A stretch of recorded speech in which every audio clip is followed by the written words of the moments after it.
শরীফ ওসমান হাদির মতো এই ধরনের জাতীয়তাবাদী দেশপ্রেমিক মানুষকে যেন গুলিবিদ্ধ হতে না হয়, বাংলাদেশের ইতিহাস যেন বদলে না যায়, আমরা যেন আজাদির লড়াইটা চালিয়ে যেতে পারি। বুদ্ধিজীবী সবাইকে শ্রদ্ধার সাথে স্মরণ করছি, তাদের রুহের মাগফিরাত কামনা করছি, তাদের সবার জন্য আমরা দোয়া করছি। আজকে দ্বিতীয় বক্তব্য হচ্ছে যে বাংলাদেশের ইতিহাসে 1971 আমাদের অনেক গর্বিত অধ্যায়ের অন্যতম গুরুত্বপূর্ণ মাইলস্টোন। আমাদের এই জাতিসত্তার হাজার বছরের শত শত বছরের মুক্তির লড়াই আছে, আজাদির লড়াই আছে। এবং আপনারা জানেন, আমি বারবার বলেছি যে আজাদির লড়াইতে কোনো দিন দাড়ি পড়ে না, আজাদির লড়াইতে শুধু কমা হয়।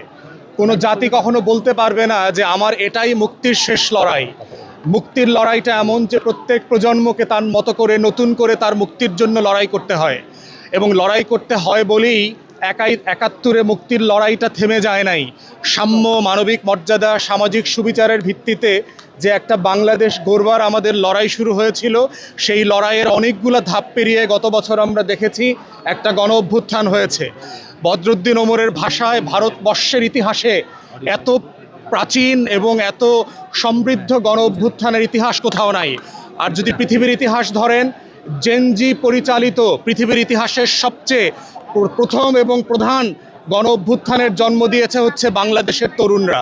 তাই আমরা 24-এর শহীদদেরকেও আজকে শ্রদ্ধাভরে স্মরণ করছি। তারপরের কথা হচ্ছে বুদ্ধিজীবীরা বাংলাদেশ এবং প্রত্যেকটা জাতিকে পথ দেখায়, গাইড করে।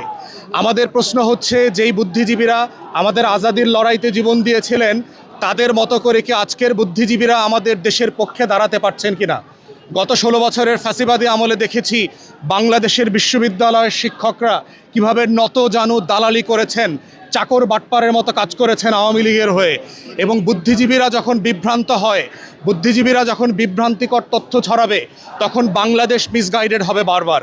তাই আজকে যারা শিক্ষক সমাজ আছেন, যারা বুদ্ধিজীবী আছেন, সুশীল সমাজের সদস্যরা আছেন, তাদের কাছে আমরা আহ্বান করছি যে আপনারা আপনাদের ঐতিহাসিক দায়িত্ব পালন করবেন।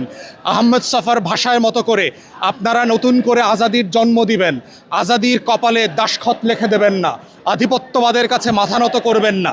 বদরুদ্দিন ওমর, আহমদ ছফাদের পথ ধারণ করে বাংলাদেশে বুদ্ধিভিত্তিক ইতিহাস তৈরি করবেন, যেন এই দেশটা আজাদির লড়াইয়ের ধারাবাহিকতায় স্বাধীন থাকে। শরীফ ওসমান হাদির মতো এই ধরনের জাতীয়তাবাদী দেশপ্রেমিক মানুষকে যেন গুলিবিদ্ধ হতে না হয়, বাংলাদেশের ইতিহাস যেন বদলে না যায়, আমরা যেন আজাদির লড়াইটা চালিয়ে যেতে পারি, এই আকাঙ্ক্ষা এবং আহ্বানই হচ্ছে আজকের এই দিবসে আমাদের সবচেয়ে বড় ডাক এই জাতির কাছে। নাটা জেলি আর পানীয়র এক অসম কম্বিনেশন ড্রিঙ্কো। চিল থাকতে চান? ড্রিঙ্কো চাবান।